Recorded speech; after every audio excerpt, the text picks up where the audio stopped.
Waalaikumsalam. Terima kasih. Gimana Ibu? Alhamdulillah sehat Ibu. Ibu, saya melewati SPG dari SMP Negeri 2 ini Ibu dari Jawa Timur Bu. Saya PGP ketawakan Bu. Terkait tugas di LMS untuk mewawancarai beberapa kepala sekolah Bu terkait kasus dilema etika dan pendidikan moral Ibu. Di sini Ibu, saya ingin Ibu membagikan pengalaman Ibu kepada saya Bu, terutama cara pengambilan keputusan Bu. Selama ini bagaimana cara Ibu mengidentifikasi kasus yang ada yang merupakan ini dilema etika atau bukan moral Bu? Terima kasih Ibu.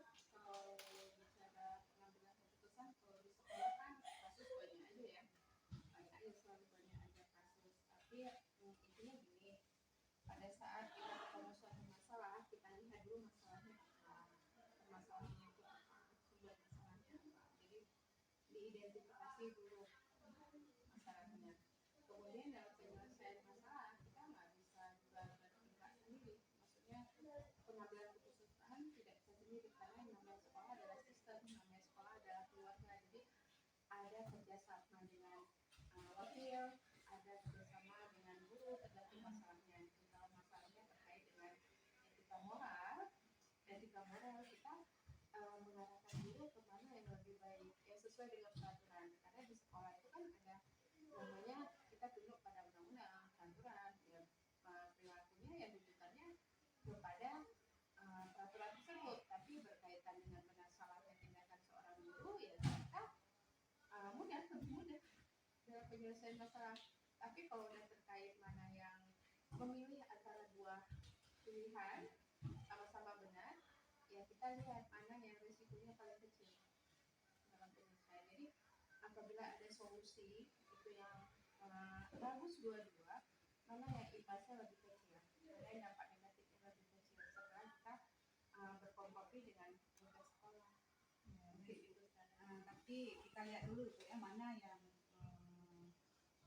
yang lebih kecil itu yang risikonya Bu ya.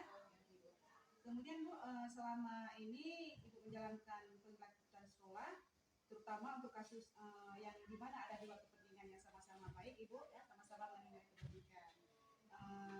Di sini bagaimana cara Ibu mengambil keputusannya Bu? Apakah dengan sendiri atau dengan musyawarah? Oke. Kalau terkait dengan sama-sama benar, sama-sama benar. Seperti tadi saya sampaikan, musyawarah dulu. Kita nggak bisa karena dampaknya kemana, arahnya kemana identifikasi. Kemudian resikonya apa? Resiko dampak dari keputusannya apa? Mana yang paling banyak manfaatnya? Kalau memang kedua itu sama-sama sangat bermanfaat, berarti mana resiko keputusan yang terkecil untuk sekolah. Jadi pada saat pengambilan keputusan itu ya kita musyawarah dulu sama gurunya. Tidak sendiri. Iya, tapi harus kolaborasi Bu ya. Ya, bekerja sama kita. Terkait pengambilan keputusan tadi Bu, langkah seperti apa yang biasa Ibu lakukan selama ini Bu? Oke, terima kasih. Kalau bicara langkah, pertama identifikasi dulu kenapa masalah itu terjadi. Ya, identifikasi apa penyebabnya masalah itu. Kalau penyebab masalahnya dari luar ini, dari lingkungan sekolah, jadi kalau bicara masalahnya. Tapi kalau masalahnya setelah ditemukan sumber dari gurunya, itu kan kita bisa melakukan coaching. Karena setiap kita punya kemampuan menyelesaikan masalah, punya kemampuan itu. Kemudian kalau terkait dengan guru yang lain, pihak yang lain, bukan individunya, terkait dengan guru yang lain, kita musyawarahkan dulu. Kalau terkait dengan kebijakan sekolah, berarti bisa jadi kebijakan itu harus diperbaiki. Tapi kita mau berbeda dengan berlaku atau apa, akan sesama guru kita selesaikan sesama guru. Tapi intinya kita identifikasi masalahnya dulu ya, kemudian kita lakukan proses coaching ya, luar biasa Bu. Kemudian hal-hal apa saja yang selama ini Ibu anggap efektif dalam mengambil keputusan pada kasus dilema etika ini? Dilema etika. Iya Bu. Kalau dilema etika paling efektif, berarti kalau dilema itu tidak saja. Kalau dilema etika sih lebih mudah sih, karena berkaitan dengan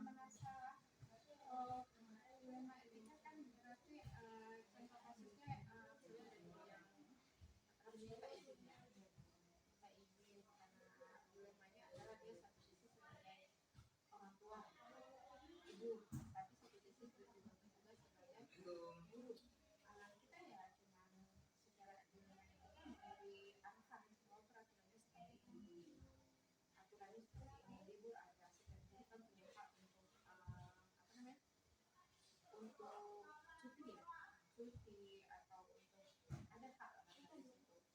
Kalau memang beliau mau mengambil haknya ya silakan. Berarti intinya jadi komunikasi Bu ya, komunikasi antara dua pihak Bu ya. Kalau berkaitan dengan dilema ini kan kita lebih apa ya, lebih komunikasinya sudah. Oke, selanjutnya Bu, hal apa saja yang selama ini merupakan tantangan Ibu dalam mengambil keputusan dilema etika ini? Tantangannya Bu. Tantangannya banyak. Tantangannya yang paling terbesar adalah di antara kita kadang-kadang tidak semua paham prosedurnya, tidak semua paham akan kebijakan. Terkadang kita harus selalu mengingatkan karena banyak ada guru yang belum belajar sendiri, mencari tahu sendiri. Ada yang sifatnya menunggu sebelum dikasih tahu, nah kamu Bu. Prosesnya yang waktu ya, terkadang lebih mudah kita berkomunikasi dengan orang-orang yang sudah paham. Jadi pada saat kita sampaikan dia langsung nyambung, tapi pada saat yang belum paham terkadang ada konflik, ada kepentingan di situ yang harus menambah waktu penyelesaian masalah. Selanjutnya Bu, apakah Ibu memiliki jadwal tertentu dalam menyelesaikan kasus dilema etika ini Bu? Atau Ibu langsung menyelesaikan di tempat atau secara spontan Bu? Bentuk prosedurnya seperti apa? Bisa Ibu jelaskan Bu? Tergantung masalahnya. Kalau memang masalahnya membutuhkan tindakan segera, harus segera diselesaikan. Tapi kalau membutuhkan atau prosedurnya yang terkait dengan orang lain, kita harus susun waktu gitu, menyesuaikan. Nanti kita lihat kasusnya dulu Pak, tergantung kasusnya Bu ya. Yang selanjutnya Bu, adakah seseorang atau faktor apa saja yang selama ini mempermudah atau membantu Ibu dalam pengambilan keputusan Bu? Oke Bu. Kerjasama tim. Karena banyak kepala itu. Maka di sini intinya kita harus kerjasama Bu ya. Baik Bu, dari semua hal yang telah disampaikan tadi, pembelajaran apa yang dapat dipetik dari pengalaman Ibu mengambil keputusan dilema etika Ibu? Paling penting komunikasi. Komunikasi dan kerjasama. Intinya kita tetap harus komunikasi ya, dan kolaborasi bersama rekan ya. Baik Ibu, terima kasih atas waktunya Bu telah memberi pengalaman Ibu kepada saya. Alhamdulillah pengalaman yang Ibu berikan menjadi pembelajaran baru bagi saya Bu dalam pengambilan keputusan tentang dilema etika ini Bu. Terima kasih Ibu. Assalamualaikum Bu. Assalamualaikum Ibu. Waalaikumsalam warahmatullahi wabarakatuh. Apa kabar Ibu hari ini Bu, sehat Bu? Alhamdulillah sehat walafiat. Baik Bu, terkait tugas saya di CDP Bu ya, tugas di LMS tentang mewawancarai beberapa kepala sekolah terkait kasus dilema etika. Bolehkah saya mengajukan beberapa pertanyaan Bu? Silakan. Baik Bu, terutama Bu ya tentang pengambilan keputusan yang terkait kasus dilema etika atau rujukan moral Bu. Bagaimana cara Ibu mengidentifikasi kasus yang ada itu merupakan dilema etika atau rujukan moral? Baik, untuk ini pastinya kita terlebih dahulu memilah-milah antara kasus yang terjadi di sekolah kita, termasuk kemana kasus tersebut. Apakah dia berupa rujukan moral atau dilema etika, ini kita lihat dulu permasalahan yang terjadi. Dan ini semua kita lihat dari latar belakang, juga kita buatkan daftar pertanyaan tentang identifikasi kasus, kemana kasus tersebut bisa digolongkan. Apakah dia termasuk ke dalam rujukan moral atau ke etika. Jadi seperti itu kira-kira. Berarti kita lihat kasusnya dulu Bu ya, Kasusnya dulu. digolong kemana dia, apakah dilema etika atau rujukan moral Bu ya. Ya. Baik Bu, selama ini bagaimana Ibu menjalankan pengambilan keputusan di sekolah Ibu, terutama untuk kasus yang dimana ada dua kepentingan yang sama-sama benar atau sama-sama mengandung nilai kebajikan Bu? Di sini kita pasti melihat kedua kasus tersebut, apakah kasus itu termasuk ke dalam kasus yang individual atau dia termasuk ke dalam kasus orang banyak. Pastinya ini dulu kita lihat dulu. Kemudian di sekolah saya di dalam mengambil keputusan ini ada beberapa hal yang kita pertimbangkan. Yang pertama yaitu misalnya seorang anak mempunyai kasus yang kasusnya boleh dikatakan dia masalah kasus etika. Jadi ini terlebih dahulu pastinya setiap kelas itu kan ada namanya wali kelas. Jadi untuk setiap anak itu yang pertama sekali kita bebankan kepada wali kelas untuk memberikan motivasi kepada anak, kemudian memberikan arahan-arahan dan lain sebagainya. Kemudian jika juga itu masih berlangsung, kita di sini juga ada yang namanya guru BK, yaitu bimbingan konseling. Jadi dari guru dari wali kelas itu nanti disampaikan kepada BK, kemudian BK juga memanggil anak tersebut, kemudian juga dia memberikan pengarahan dan lain sebagainya. Dan juga itu misalnya masih juga berlanjut, itu akan dilimpahkan kepada pihak saya itu sebagai pimpinan. Saya juga demikian, saya akan memanggil siswa tersebut, kemudian memberikan arahan, memberikan motivasi dan lain sebagainya. Dan ini juga kami akan bekerja sama dengan orang tua siswa untuk bagaimana nanti di samping kami selaku pimpinan di sekolah beserta warga sekolah, guru dan lain sebagainya, juga nanti orang tua murid. Bagaimana cara orang tua murid di rumah mengawasi siswa tersebut. Ini yang kami lakukan selama ini.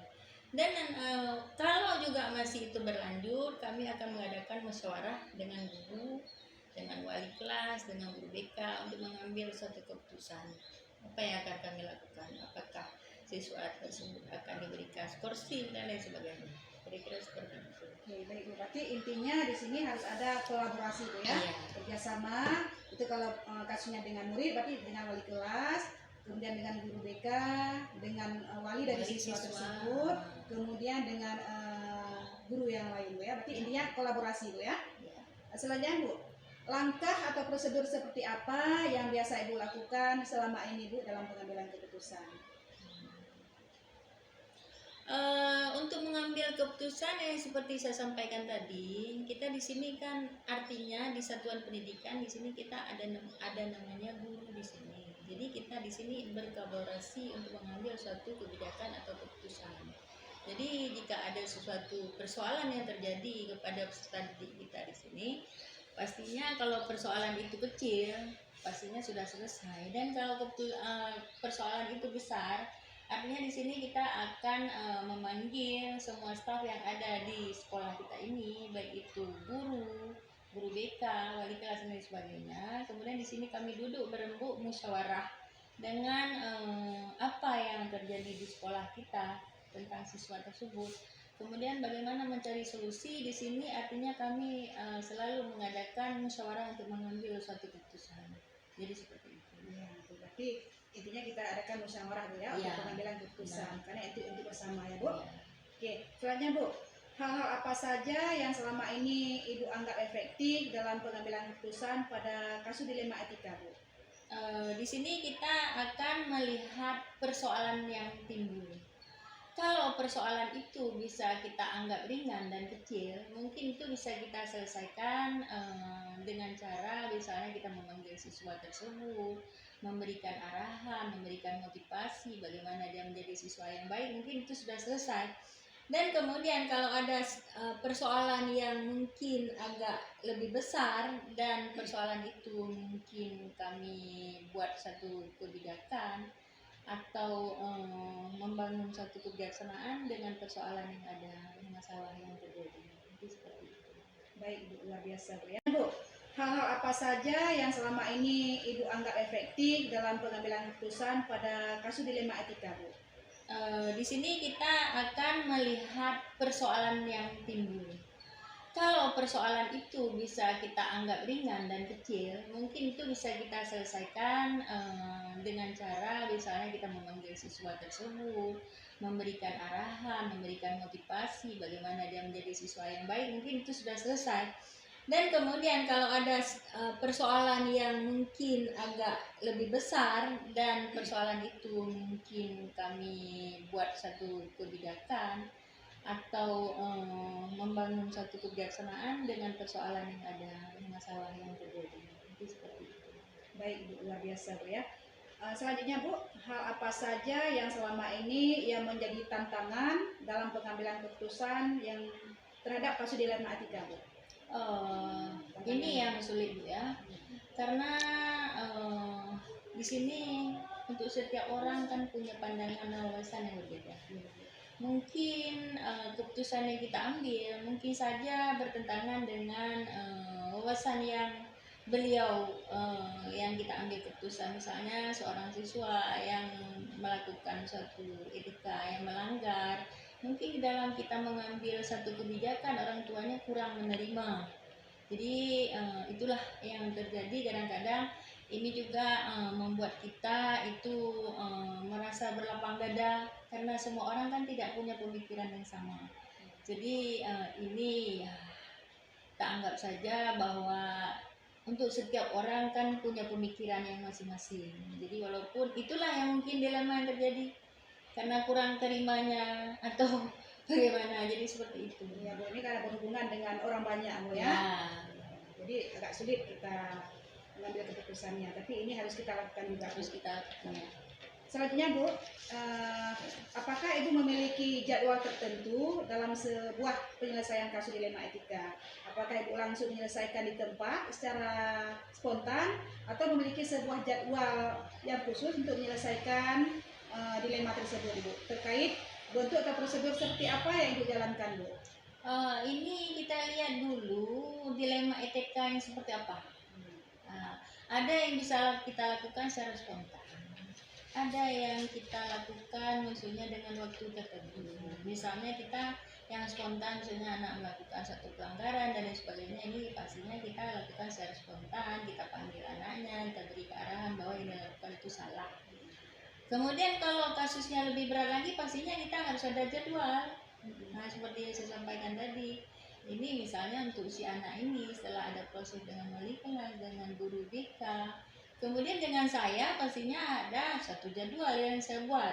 Nah, nanti saya sampaikan dengan wali kelas, Bu tolong sampaikan kepada misalnya si Muhammad, nanti tolong di jam setelah istirahat tolong jumpai saya, ada yang ingin saya sampaikan. Jadi seperti itu.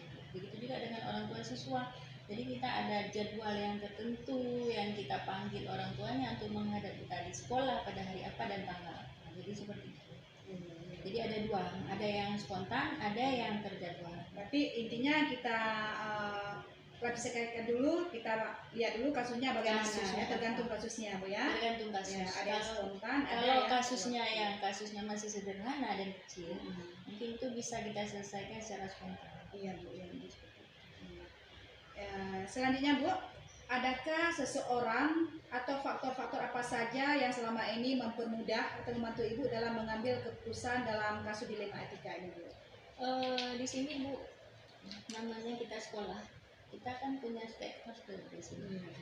Ada namanya guru, ada namanya wali, dan guru itu ada wali kelas, ada guru BK, dan ada guru pendidikan.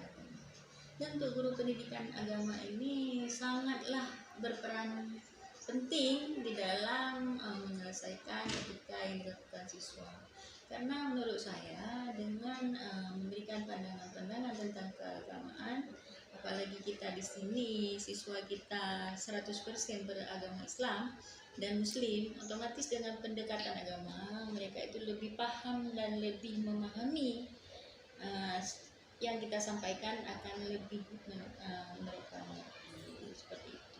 Baik Bu, berarti kerjasama dengan guru, kemudian lebih fokusnya ke guru agama ya Bu, Iya. untuk penanaman karakter Bu ya. Iya. Oke. Baik Bu, dari semua hal yang telah disampaikan tadi, pembelajaran apa yang dapat dipetik dari pengalaman Ibu mengambil keputusan dilema etika itu Bu? Ini kalau Ibu bertanya seperti itu, dalam mengambil sebuah keputusan pastinya kita identifikasi dulu kasus yang terjadi. Kasus apa dan sejauh mana kasus itu, berat atau tidak, itu adalah identifikasi di awal. Kemudian nanti baru kita melakukan berembuk bersama dengan kawan-kawan, dengan stakeholder kita yang ada di sini tentang kasus yang terjadi. Apakah kasus itu kasus yang bisa diselesaikan secara spontan atau kasus yang tidak bisa kita selesaikan? Ini pastinya di sini kita selalu bekerja sama Bu, berkolaborasi. Karena semua persoalan pasti dapat terselesaikan kalau kita melakukan dengan kepala yang dingin, dengan tidak terbawa emosi, dengan berembuk bersama teman, ya semua persoalan dapat kita selesaikan dengan baik. Saya rasa tidak ada persoalan yang lebih besar kalau semua kita lakukan seperti itu.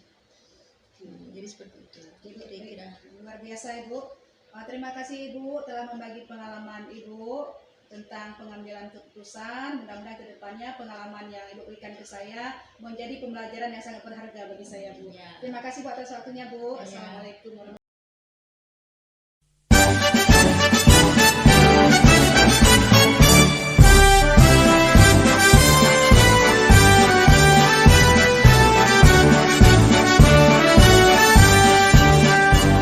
Bulatkan tekad, kuatkan hati.